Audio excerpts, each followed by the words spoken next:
சொன்னா நான் ஏழை நீங்க தாத்தா கூட்ட என்னையா தப்பு? இது எப்ப இருக்குது? இந்த யூத வேதம் எஸ்தர் மூலமா இந்த தமிழ்நாட்டுக்குள்ள வர்றதுக்கு முன்னால, இறைவன் வேதத்தை எழுதி கொடுக்கிறதுக்கு முன்னால எங்க திருநெல்வேலியில எங்க ஊர்ல ஏழைன்னு கூப்பிடுற வார்த்தை இருக்குது. அது அன்னைக்கு தொட்டு இன்னைக்கு வரைக்கும் இருக்குது, இனி மேலும் இருக்கும். அப்படின்னா வேதத்துக்கு சொந்தக்காரன் யாரு?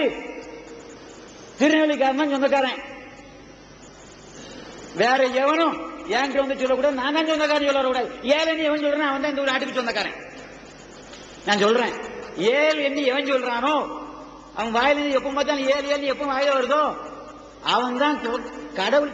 கடவுளுக்கு சொந்தக்காரன், கடவுளுக்கு மகன், அவன் தான் சான்றோன். பாவி பயிரோட நாங்க ஏழைங்கிற வார்த்தைகள் மாறி இப்ப அது கெட்ட வார்த்தை மாதிரி அசிங்கம் மாறி ஆகி அடிமையாகி கல்ல கும்பிட்டு நாசமா போய்கிட்டு இருக்கிறோம்.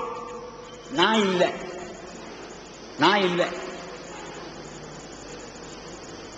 எனக்கு முந்தின என் தாய் தப்பன் கூட அதான் செஞ்சுக்கிட்டு இருந்தாங்க.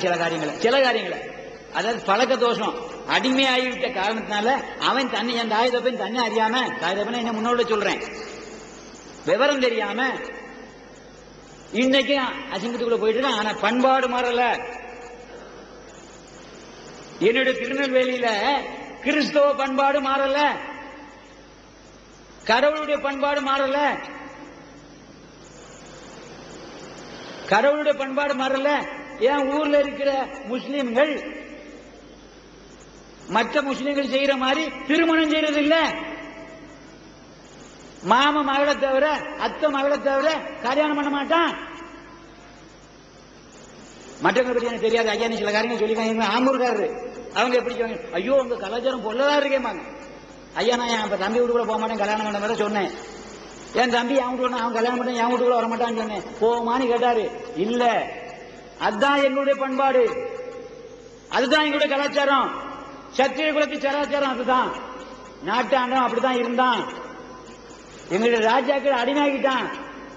அதனால எஸ்தருடைய காலத்துல வேதத்தை எங்க நாட்டிலிருந்து தொடங்கடா, நாங்க எங்களுடைய திருவிடத்தில் தான் வேதம் தொடங்கிச்சு, அங்க இருந்து தொடங்காத, அரேபியாக்களா தொடங்காத, இஸ்ரேல் நாட்டுக்குள்ள தொடங்காத, எத்தியோப்பியாவில் சொல்லு, அது கடைசி நாடு, நான் தான் முதல் நாடு. இந்து தேசம் முதல், இந்தியா முதல். இந்த பயலு அவங்களுக்கு வசதியா இந்து எழுதி விட்டான். இல்ல, இந்தியா, இந்தியாங்கிறது எங்களுடைய திராவிட நாடு. இந்த திராவிட நாடுங்க திருவிடம் எங்களுடைய 4 மாவட்டக்காரங்க சொந்தம் போங்க. அதனாலதான் எஸ்தருக்கும் அந்த வசனத்துக்கும் கணக்கு வந்தது. நான் விஷயத்தை சொல்லி முடிச்சுட்டேன், அடுத்து தொடங்கி போறேன்.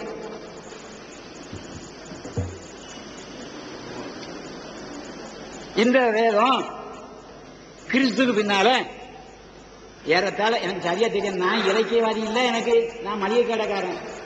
நீங்க என் கடைக்கு வந்தீங்கன்னா ஐயா என்னத்துக்கு வந்திருக்காரு, இவர்கிட்ட எவ்வளவு திருடலாம், இல்ல இவர்கிட்ட ஏமாத்தி எவ்வளவு வாங்கலாம், இல்ல அவர் வாயில சொல்ல வச்சு கொஞ்சம் பிடிக்கலாமா, நம்ம விஷயத்தை சொல்லி அப்படின்னு கறக்கிற ஆளு. வந்த உடனே முகம் எப்படி இருக்கு, கண் எப்படி இருக்கு, இவர்கிட்ட எவ்வளவு கறக்கலாம், ஏமாத்துல மாட்டுவாரா, இல்ல உண்மையே சொல்லிடலாமா, இதெல்லாம் நெருக்கிறேன். திராட்சை பிடிச்சி நெருக்கிறேன். நான் இன்னைக்கும் போயிட்டு போனவொன்னு அதைத்தான் செய்ய போறேன். வரும்போது நான் செய்து தான் வந்தேன். அதனால தம்பி எனக்கு காரணம் சொன்னாங்க, நான் ஏற்றுக்கிட்டேன். அதாவது அதிகபட்சமா இருந்து சொன்னாங்க, தப்பிதமானவைகள் இதில் அதிகமாக செய்து கொள்ளப்பட்டது. நான் வேதத்தை அறிந்து கொண்ட வகையில் இந்த வேதத்தை சுமார் 2000 வருடங்களுக்கு இடையில் இயேசுவிலிருந்து ஒரு 95, 96, 100 வருஷம் வச்சுக்கிடுவோம், 100 வருஷ காலமும், அதுக்கு முன்னால ஒரு 1900 வருஷமும் சேர்ந்து ஏறத்தாழ 2000 வருஷத்துல ஒருமை முகத்தை அறியாத ஒருவர், ஒருவருக்கு தெரியாம ஒருவன் இருந்து ஏறத்தாழ 40 பேர் இதுல எழுதியிருக்கிறான். எனக்கு தெரிஞ்ச வரைக்கும் அதுக்கு மேல உள்ள, அதாவது நான் பண்டிதன் சொல்லிட்டேன், மளிகை கடைக்காரன், நீங்க வந்தீங்கன்னா உங்களை எடுத்து காட்டிடுவேன். அது எனக்கு தெரியும். இந்த ஐயா எழுதிட்டு எனக்கு தெரியும். இது கொஞ்சம் அவ்வளவு நான் ஞானம் வரல. ஒருவேளை நான் 60% கிறிஸ்தவன் சொல்லியிருக்கிறேன், கடவுளை அறிஞ்சிருக்கிறேன். இன்னும் 40%, இன்னொரு 20% மேல போயிட்டா இதெல்லாம் சொல்லிடுவேன். எனக்கு அது தெரியல. அதனால நான் தெரிஞ்ச வரைக்கும் சொல்றேன். 40 கடவுளுடைய பிள்ளைகள், கடவுளுடைய தாசர்கள், சான்றோர்கள் இதுல இருந்து எழுதியிருக்கிறாங்க. ஆனா ஒருவன் தெரியாது.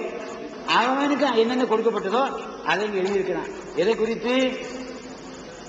வேதத்தை குறித்து, அந்த 7 இடத்தை குறித்து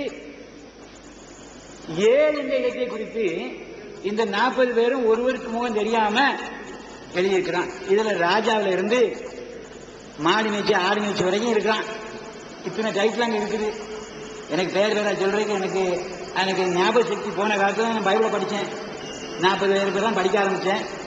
இப்போ இவ்வளவுதான் எனக்கு அறிவு ஞானம், எனக்கு மறதி இருக்குது, சரியா ஞாபகம் இல்லை, எனக்கு சொல்ல தெரியும், நான் படிக்கவும் இல்லை. ஏறத்தாழ 40 பேர். தம்பி வேணா சொல்லுவார் நினைக்கிறேன், 40 பேர் பேர் கூட சொல்லிடுவாரு, எனக்கு ஞாபகம் இல்லை. 40 பேர். ஒரு முகத்தை ஒருவரும் தெரியாது, ஒருவன் எங்க இருந்தாலும் ஒருவன் தெரியாது. இந்த எஸ்தருங்கிற சரித்திரத்தை எங்களுக்காக திருநெல்வேலி நாட்டில் உள்ள நால்மாவடியானுக்காக இந்த எஸ்தர் சரித்திரம் ஒட்டப்பட்டது. அது என்னுடைய ஆதி பிதாக்கள் ஒட்டிடான்னு சொன்னா, அதனால ஒட்டினா, எங்களுக்கு பயந்து ஒட்டினான். எங்களுக்கு பயந்து இந்த முரதைக்கா ஒட்டி வச்சான் அதுல, அதனால ஒட்ட வச்சுக்கிட்டோம். மற்றபடி வேதங்கிறது என்ன தெரியுமா? அந்த ஒரே ஒரு 10 கட்டளை தான். இறைவன் கையால் எதை எழுதினாலும் அதுதான் வேதம். அந்த யூத ஜனங்கள் நீர் போய் இனிமே அவர்கிட்ட விசாரிச்சுட்டு வந்து எனக்கு சொல்லி நீ சொல்றபடி நடக்கிறேன் நாங்க. அவன் திரும்பி 2வது போனா கடவுளை என்னத்தையே காட்டினாரு, அதெல்லாம் இருக்குது. அப்படி ஒரு இப்படி போயிருப்பான். ஒரு வேலை அங்க இப்படி ஒரு பெரிய ஹால் இருந்துச்சான். அந்த ஹால பார்த்துதான் சினிமா நடந்திருக்காங்க. அதாவது உங்களுக்கு விளங்குறதுக்காக அப்படி சொல்றேன். அங்க சினிமா நடந்துச்சு எனக்கு தெரியாது.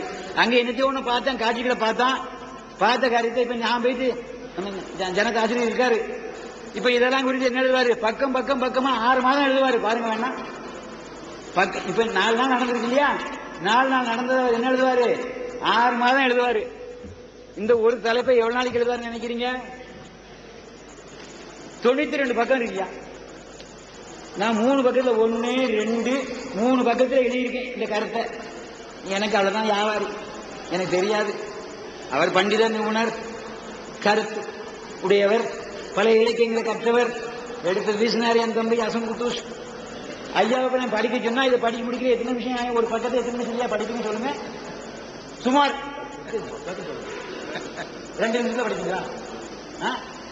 102 பக்கம் இருக்குயா. 92 பக்கம் எத்தனை நிமிஷம் வேணும்? ஒன்று கணக்கு தெரியும் உங்களுக்கு. 92 எத்தனை? 184. 3018 3 மணி நேரம் படிக்கிறதுக்கு ஹை ஸ்பீடு இவரு. நான் படிச்சேன்னா ஒரு 5 நிமிஷம் 10 நிமிஷம் கூட நான் மெதுவா படிப்பேன். 10 நிமிஷம் என்னாச்சு? 920 நிமிஷம் ஆச்சு. இவர் எழுதிருக்கு எத்தனை நிமிஷம் ஆகும்? நம்ம தம்பி என் பிள்ளை எழுதுறதுக்கு எத்தனை நிமிஷம் ஆகும்? 6 மாதம் எழுதுவாரு. எழுதிடுவாரு. ஒரு வேலை பத்திரிகை அனுப்புறாங்க. எத்தனை பக்கம் போடுறாரு இவரு? என் பேப்பருக்கு விரோதமாக 80 பக்கத்தை போட்டாரு. இவரு 8000 பக்கம் போடணும். இதை வச்சு எழுதுற போது வந்துகிட்டே இருக்கும். எழுதிட்டு நிகழ்ச்சி நாளைக்கு பார்த்தா எனக்கு தெரியும். எழுதிட்டு 4 நாள் கழிச்சு பார்த்தோம்னா இவ்வளவுதான் எழுதணுமா, இன்னும் 10 வந்துடும். பரவ எழுது, இன்னொரு 10 பக்கம் எழுதிக்கிட்டே இருப்பார். பாருங்க, என் காலமா அவர் காலம் இருக்கிற வரைக்கும் கண்டிப்பா நாங்க 2 பேருமே எழுதிட்டு இருப்போம். நான் 3 பக்கத்தை விட அவர் 92 பக்கத்தை எழுதுவாரு. பாருங்க வேண்டாம். அப்ப இந்த வேதத்தை இதுல இருக்கப்பட்ட எல்லாத்தையும் என்ன செய்ய முடியும்? அதுக்குதான் சொல்றேன். மோசே எத்தனை அதிகாரமா பிரிச்சு எழுதியிருக்கிறான்? 4 ஆகமா எழுதலாம். சாக போற காலத்துல யோசுவா கையில ஒப்படைச்சான். அவன் செத்த பிறகு உபாகமத்துல முதல்ல முகவுரையாக மோசையை பற்றி சொல்லிவிட்டு தொடர்ந்து எழுதினான். விளக்கம் புரிஞ்சுக்கிட்டுதா? மோசே எழுதவில்லை. இப்ப வேணா உதாரணத்துக்கு சொல்லி உங்களுக்கு சொல்லணும், விளங்காது. ஒரு சபின் போட்டு இங்க சாரம் கேட்கிற பிடிக்க வர்றான்னு வச்சுக்கிடுங்க. எங்கேயாவது பாத்துக்கல சபின் போட்டு அவன் சாரம் கேட்கணும் பிடிப்பானா? வேணா ரிவாலரை கையில வச்சுப்பான். பிடிக்கிற போலீஸ்காரன் அவன் கை வச்சா சுடுறதுக்கு ரெடியா இருப்பான். அவனுக்கு முட்டுக்குள்ள சுடுறது பவர் இருக்கு. பிடிக்கிறது யாரு? என்ன போல நால்மாடிக்காரன் பிடிக்கணும், வேற யாரும் பிடிக்க மாட்டான். சத்திர குலத்தை சேர்ந்தவன் தான் அந்த போலீஸ் டிபார்ட்மெண்ட்ல இருந்தா போய் பிடிப்பான். பேர் யாரு பேர் வரும்? அசன் குத்தூசுங்கிற இன்ஸ்பெக்டரு. உதாரணம் வந்து கவர்ச்சிட வேண்டாம். இன்ஸ்பெக்டர் பிடிக்க வந்து இத்தனை பேரை பிடிக்க லபக்குன்னு பிடிச்சாரு, 50 பேரை பிடிக்கணும் அமுக்கிட்டாரு, 5000 லிட்டர் சாதத்தை கொட்டிட்டாருன்னு எழுதுவான். பிடிச்சது யாரு? உயிர் யாருமே தப்பிச்சு போலீஸ்காரன். அப்படித்தான் மோசே தான் எழுதினான் என்று சொல்லக்கூடாது. அவனுக்கு கீழே எவனோ ஒருத்தர் எழுதியிருப்பான். ஒருவேளை மோசையே எழுதியிருப்பான், அதையும் இல்லைன்னு சொல்லல. யோசுவாவே எழுதியிருப்பான். அவன் தான் இருந்து எழுதுவாரா?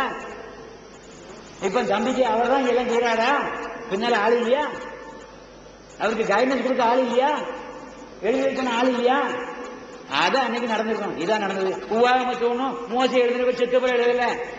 விஷயம் விளங்கிக்கிறா? தம்பிக்கு கொஞ்சம் வயசுனால கொஞ்சம் புரிய சொல்றேன், அவ்வளவுதான். அவருக்கு அந்த விஷயம் புரியல. பெரிய சொல்லும் போது சின்ன எழுதியிருப்பான். அதனால மோசே தான் கையால தடவனான்னு அர்த்தம் இல்லை. மோசைக்கு 64 கலைகள் தெரியும். கையை நீட்டானா செத்து போயிடுவான் ஒருத்தன், மூச்சு விட்டானா செத்து போயிடுவான், பூனானா செத்து போயிடுவான் ஒருத்தன். அவன் அப்பதான்